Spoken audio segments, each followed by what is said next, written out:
படிப்புக்காக வேலைக்கு போய் கஷ்டப்படுற தமிழுக்கு சேது பணம் கொடுத்து உதவி பண்ணா நல்லா இருக்கும்னு நீங்க நினைச்சீங்கன்னா இந்த வீடியோக்கு ஒரு லைக் பண்ணுங்க. வாங்க வீடியோக்குள்ள போலாம். சாவித்ரி தாமரை கிட்ட சொல்லிக்கிட்டு இருக்காங்க. ஏ தாமரை, உனக்கு ஒரு விஷயம் தெரியுமா?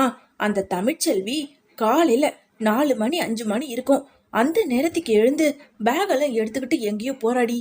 என்னம்மா சொல்ற? அப்படி இருந்தா கூட காலேஜ் 7 மணி 8 மணிக்கு தானம்மா. இவ எதுக்காகமா 4 மணி 5 மணிக்கெல்லாம் கிளம்பணும்? அது தாண்டி எனக்கும் தெரியல. இந்த சேது பைய கிட்ட போய் சொன்னா எதுக்காக தமிழ்ச்செல்விய பத்தி அப்ப வந்து தப்பு தப்பா என்கிட்ட சொல்லிக்கிட்டு இருக்கீங்க? இனிமே என்கிட்ட அந்த மாதிரி விஷயத்தெல்லாம் எதுவும் பேசாதீங்கன்னு சொல்லிட்டு என்னையும் அவன் திட்டுறாண்டி அப்படின்னு சொல்லிட்டு சாவித்திரி சொல்ல, அம்மா வர வர மாமா இந்த தமிழ்ச்செல்விக்கு ரொம்ப தான் சப்போர்ட் பண்ணிக்கிட்டு இருக்கு. எனக்கு என்னமோ மாமா இந்த டிவோர்ஸ் கொடுக்கறன்ற பேர்ல 2 பேரும் ஒன்னா சேர்ந்து குடும்பம் நடத்த ஆரம்பிச்சிருவாங்க போல. இதுல அவ வேற கர்ப்பமா இருக்கா. கண்டிப்பா வயிறு பெருசாச்சுன்னா இறக்கம் பார்த்து கடைசியில அவளை ஏத்துக்கிட்டாலும் ஏத்துக்கும் மாமா அப்படின்னு தாமரை சொல்லிக்கிட்டு இருக்க. அடியே, அப்படியெல்லாம் சேர அவ்வளவு சீக்கிரம் விட்டுட மாட்டேன்டி, நீ கவலைப்படாத. முதல்ல அந்த தமிழ்ச்செல்வி அப்படி எங்கதான் போறா வரான்னு நாம கூடிய சீக்கிரமே கண்டுபிடிக்கணும்.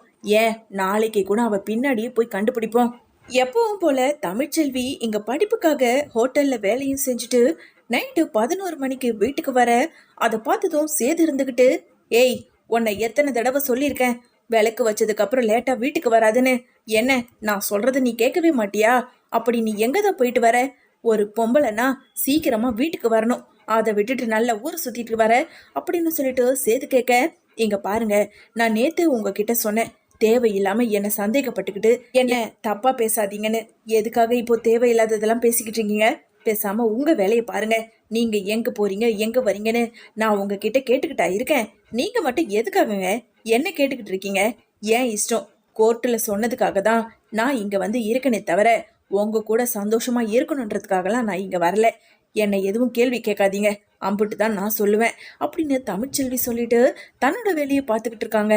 இவகிட்ட வர வர எது கேட்டாலும் நமக்கு பதில சொல்ல மாட்டா. சீக்கிரமாவே கண்டுபிடிக்கிறேன் இவ எங்க போறா எங்க வரான்னு. மறுநாள் எப்பவும் போல தமிழ்ச்செல்வி இங்க ஹோட்டலுக்கு வேலைக்கு போக, அங்க ஓனரும் நல்லாவே வேலை வாங்கிட்டு இருக்காரு. அந்த நேரம் தமிழ்ச்செல்விக்கு ரொம்ப மயக்கம் வந்து அங்கேயே மயக்கம் போட்டு விழ, அங்க வந்த ஓனரோ முகத்துல தண்ணி அடிச்சு எழுப்பி உட்கார வச்சு, என்னம்மா வேலை நேரத்துல இப்படி மயக்கம் போட்டு விழுந்துகிட்டு இருக்க? காலையில சாப்பிட்டியா இல்லையா? இங்க பாருமா, சாப்பிடாம வந்துட்டு இங்க மயக்கம் போட்டு விழுந்தா உனக்கு எதனா ஒன்று ஆச்சுன்னா அதுக்கப்புறம் நானா பொறுப்பாக்க முடியும்? வந்துட்டேன், என்னத்தையோ வேலை கேட்டுக்கிட்டு வந்தேன்னு சொல்லி நானும் சேர்த்தேன். நீ வந்ததுல இருந்து எனக்குள்ள தலைவலியா இருக்கு அப்படின்னு ஓனர் சொன்னதும், அண்ணா என்னை மன்னிச்சிருங்கண்ணா, இனிமே நான் காலையில வீட்டுல இருந்து வரும்போதே ஏதாவது சாப்பிட்டுட்டு வரேன். சரி சரி, இனிமேலாவது எழுந்து ஒழுங்கா வேலையை பாரு அப்படின்னு அங்க ஓனர் சொன்னதும் தமிழ்ச்செல்வியும் எப்பவும் போல வேலையை முடிச்சுட்டு நேரா காலேஜுக்கும் போயிட்டு வராங்க. மறுபடியும் காலேஜ் முடிச்சுட்டு இங்க ஹோட்டலுக்கு வர ரொம்ப டயர்டாவே தமிழ்ச்செல்வி வேலை செஞ்சுக்கிட்டு இருக்காங்க. இன்னொரு பக்கம் சேது இங்க ஆறுமுகத்துக்கிட்ட, ஆறுமுகம் நம்ம இன்னும் சாப்பிடல, வீட்டுக்கு போக கொஞ்சம் லேட் ஆகும், அதனால ஒரு நல்ல ஹோட்டலா பார்த்து நிறுத்து. சரிங்க ஐயா.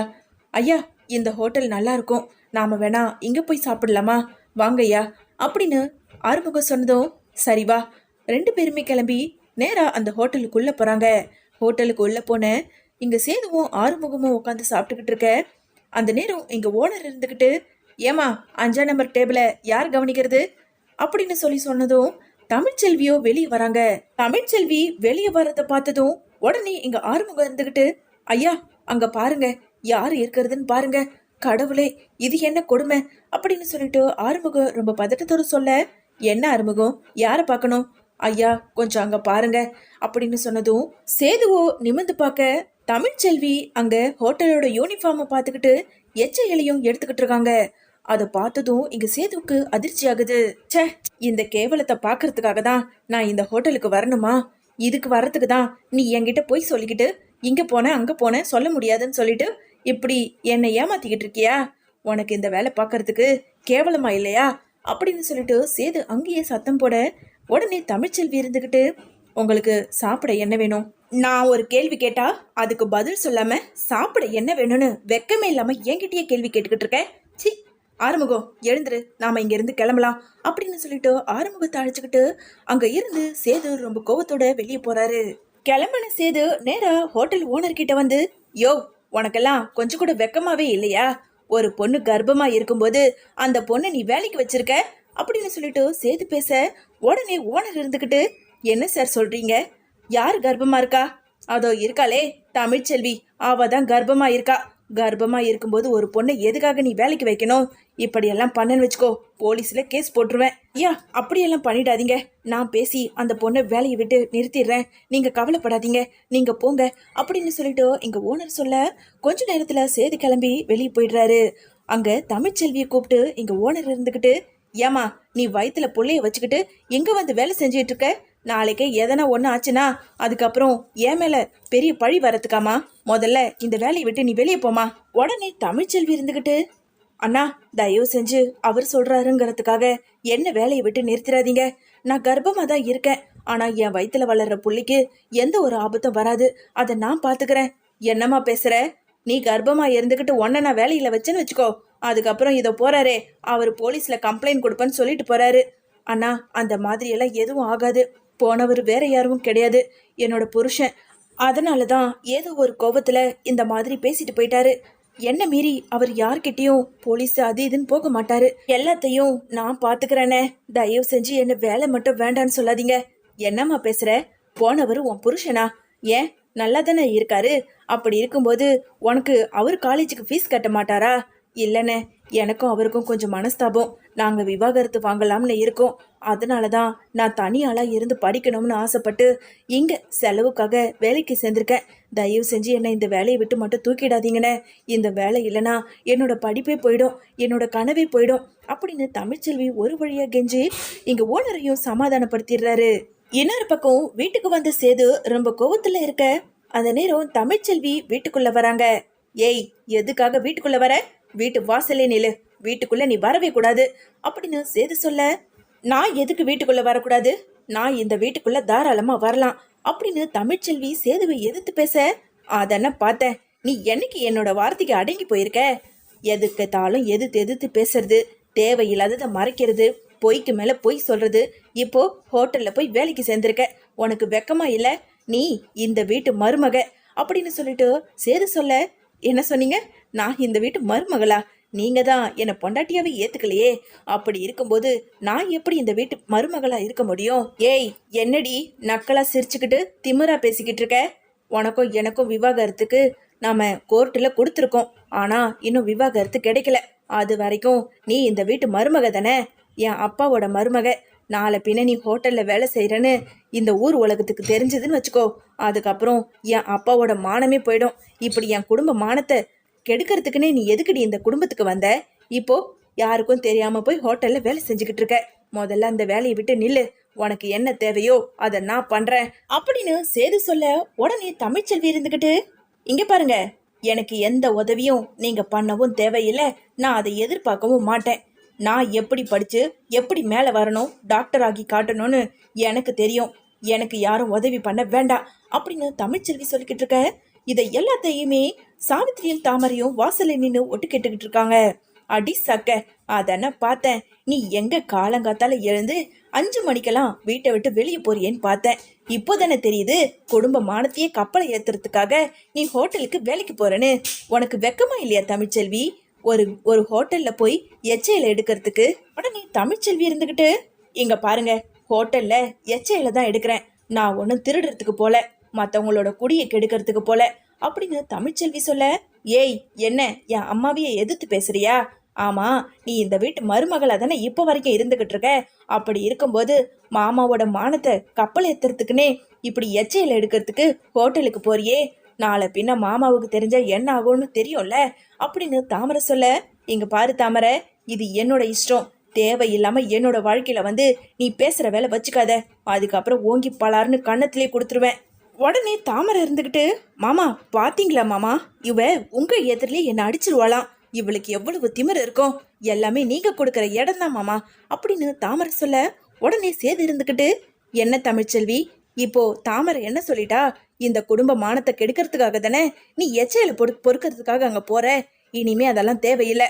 அப்படி நீ அந்த ஹோட்டலுக்கு வேலை செய்யணும்னா இனிமே இந்த வீட்டு பக்கமே நீ வந்துடாத அப்படின்னு சேது சொல்ல, உடனே தமிழ்ச்செல்வி இருந்துகிட்டு, அதை சொல்றதுக்கு நீங்க யாரு? நான் ஒன்றும் இந்த வீட்டில் விருப்பப்பட்டு வரலன்னு சொல்லிட்டேன். எனக்கு கோர்ட்டில் உத்தரவு கொடுத்துருக்காங்க. 6 மாசம் வரைக்கும் யார் சொன்னாலும் சொல்லலைனாலும் இந்த வீட்டில் தான் நான் இருந்தாகணும். நான் இந்த வீட்டில் இருப்பேன். என்னை வெளியே போன்னு சொல்றதுக்கு யாருக்கும் இங்க தகுதியே கிடையாது. முதல்ல நீங்க வெளியே போங்க அப்படின்னு சாவித்திரி தாமரையை சொல்லிக்கிட்டு இருக்க. உடனே சாவித்திரி இருந்துகிட்டு, ஏய், யாரை பார்த்து இந்த இடத்த விட்டு வெளியே போக சொல்ற? இது என் அண்ணன் வீடு. இது உங்க அண்ணன் வீடு தானே, உங்க வீடு கிடையாதே இப்படி ஓசியில ஓட்டிக்கிட்டு இருக்கிறதுக்கு. அம்மா வாமா, இவர் ரொம்ப தான் பேசிக்கிட்டு இருக்கா. நாம இங்க இருந்தோம்னா நமக்கு தான் கோவம் வந்து அப்புறம் அவளை அடிக்க வேண்டியது வரும். அதுக்கப்புறம் மாமாவுக்கு தெரிஞ்சதுன்னா பெரிய பிரச்சனை ஆயிடும். முதல்ல இந்த விஷயத்த போய் மாமா கிட்ட சொல்லுவோம். நீ வா அப்படின்னு சொல்லிட்டு தாமரையும் சாவித்திரியும் நேரா இங்க ராஜாங்கத்துக்கிட்ட போறாங்க. அண்ணே அண்ணே அப்படின்னு சொல்லிட்டு சாவித்திரி கத்திக்கிட்டே வர, உடனே ராஜாங்க இருந்துக்கிட்டு, என்ன சாவித்திரி, இப்போ எதுக்காக இப்படி கத்திக்கிட்டு வர? ஆமாண்ணே, இந்த வீட்டுக்குள்ள என்ன நடக்குதுன்னு உனக்கு தெரியவும் இல்ல, இந்த வீட்டை விட்டு வெளியே என்ன நடக்குதுன்னு உனக்கு தெரியவே இல்ல. அடியே கூறு கேட்டவளே, அப்படி என்னதான் நடந்தது? எதுவா இருந்தாலும் நேரா பேசு. அதை விட்டுட்டு மறைச்சு மறைச்சு பேசிக்கிட்டு இருக்க. அம்மா, நீ தலை மேல தூக்கி வச்சுக்கிட்டு கொண்டாடுவியே உன் பேத்தி அந்த தமிழ்ச்செல்வி, அவ என்ன காரியம் பண்ணிக்கிட்டு இருக்கா தெரியுமா? டாக்டருக்கு படிக்கிறதுக்காக எச்சலை பொறுக்கிறதுக்காக ஹோட்டலுக்கு வேலைக்கு போயிருக்கா. இன்னைக்கு சேது பார்த்துட்டு வந்து அங்க வீட்டுக்குள்ள சண்டை நடந்துகிட்டு இருக்கு. இப்பேற்பட்ட பேத்தியை தான் நீ தலை மேல தூக்கி வச்சுக்கிட்டு ஆடுறியாக்கும். ஏ சாவித்ரி, நீ சொல்றதெல்லாம் உண்மையா? என் பேத்தி வாயும் வயிறுமா இருக்கா, அவ போய் ஹோட்டல்ல எச்சல பொறுக்கிட்டு இருக்காளா? கடவுளே, ராஜாங்கம் இதை கேட்கும்போது என் மனசை வெடிச்சிடும் போல இருக்கு. பாரு, இந்த வீட்டு மருமகளா இருந்தாலும் அவளுக்கு காலேஜுக்கு ஃபீஸ் கட்ட முடியலன்னு அந்த ஃபீஸை நானே கட்டிக்கிறேங்கிற மாதிரி நினைச்சுக்கிட்டு அவ வேலைக்கு போறா. இதெல்லாம் கேட்கறதுக்காகவா நான் உசுரோட இருக்கணும்? பாவம் என் பேத்தி, எதுக்காக இப்படி கஷ்டப்படுறான்னு தெரியல. இதுல வீம்பு பிடிச்சவ வேற. நாம போய் பணத்தை கொடுத்தாலும் எனக்கு வேண்டான்னு சொல்லி நம்மகிட்டயே திரும்பி கொடுப்பா அப்படின்னு அப்பத்தாவோ அங்க ரொம்ப அழுதுகிட்டு இருக்க. உடனே இங்க ராஜாங்கம், சன்னாசி முதல்ல அந்த தமிழ்ச்செல்விய வீட்டுக்குள்ள கூப்பிடு அப்படின்னு ராஜாங்கம் சொல்ல, சன்னாசியோ ஆறுமுகத்தை விட்டு தமிழ்ச்செல்விய வீட்டுக்குள்ள கூப்பிடுறாங்க. எல்லாத்தையும் நான் கேள்விப்பட்டேன். ஹோட்டலுக்கெல்லாம் வேலைக்கு போகணும். இந்த வீட்டு மருமகளா இருந்துகிட்டு தேவையில்லாம 4 பேர் பார்த்தாங்கன்னா பிரஸ் மீடியான்னு என்னதான் அசிங்கப்படுத்துவாங்க. சொந்த மருமகளை வேலைக்கு அனுப்பிட்டு இங்க ராஜாங்கம் அப்படியே என்னமோ ராஜா மாதிரி வாழ்ந்துகிட்டு இருக்கிறதா என்னதான் கேவலப்படுத்தி பேசுவாங்க. முதல்ல வேலைக்கெல்லாம் போக வேண்டாம். யாருக்கு என்ன படிக்கிறதுக்கு பணம் கட்டணுமோ அதை நான் பாத்துக்கிறேன் அப்படின்னு ராஜாங்கம் சொன்னதும் இங்க தமிழ்ச்செல்வி இருந்துகிட்டு, வேண்டாம் மாமா, என்னதான் இருந்தாலும் கொஞ்ச நாளைக்கு அப்புறம் நான் வேற ஒரு வீட்டு பொண்ணாதான் இருப்பேன். இந்த வீட்டு மருமகளா இருக்க மாட்டேன். அதனாலதான் சொல்றேன், எனக்கு நீங்க கொடுக்கற பண உதவி கண்டிப்பா வேண்டவே வேண்டாம். அப்பா பாத்தீங்களாப்பா, இதே தான்ப்பா நானும் சொன்னேன். இந்த வீட்டு குடும்ப மானத்தை நீ வாங்கிடாத, உனக்கான பணத்தை நான் கொடுக்கறேன்னு. ஆனா நான் சொல்றத எங்கப்பா கேக்குறா? இவ திமிர் பிடிச்சுதான்ப்பா ஆடிக்கிட்டு இருக்கா அப்படின்னு சேது ஒரு பக்கம் கோபத்தோட பேசிக்கிட்டு இருக்க. அங்க இருந்த அப்பத்தாவுமே, அடியே தமிழ், அதான் ராஜாங்கமும் சேதுவும் உனக்கு பணம் கொடுத்து உதவி பண்றதா சொல்றாங்கல்ல, அவங்க சொல்றத கொஞ்சமாவது காது கொடுத்து கேளுடி. வயிற்றுல புள்ளைய வச்சுக்கிட்டு நீ எதுக்காக வேலைக்கெல்லாம் போகணும்? இங்க பாரு அம்மாச்சி, நான் வேலைக்கு போய் தான் நான் படிப்பேன். என் வயிற்றுல வளர்ற குழந்தை நல்லாவே ஆரோக்கியமா வளரும். நான் என் படிப்புல எந்த அளவுக்கு ஆர்வமா இருக்கணும், அதே அளவுக்கு என் வயிற்றுல வளர்ற குழந்தைய நான் ஆரோக்கியமா பார்த்துப்பேன். என்னை பத்தியும் என் குழந்தைய பத்தியும் நீ கவலைப்பட வேண்டாமாச்சி அப்படின்னு தமிழ்ச்செல்வி தன்னோட முடிவுல உறுதியாவே இருந்துகிட்டு இருக்காங்க. உடனே சாவித்திரி இருந்துகிட்டு, இவெல்லாம் திருந்தவே மாட்டா. என்னைக்கு வெளியே தெரிய வந்து பிரஸ் மீடியான்னு அண்ணனை வந்து அசிங்கப்படுத்த போறாங்களோ அன்னைக்குதான் இவ நிம்மதியா இருப்பா போல இருக்கு. இவ யார் என்ன சொல்லி என்ன கேட்டிருக்கா? இவளையெல்லாம் எங்க இருந்து தான் கூட்டிட்டு வந்து சேதுவுக்கு கல்யாணம் பண்ணி வச்சிங்களோ தெரியல. இந்த குடும்ப மானத்தையே இவ வாங்கிட்டு இருக்கா.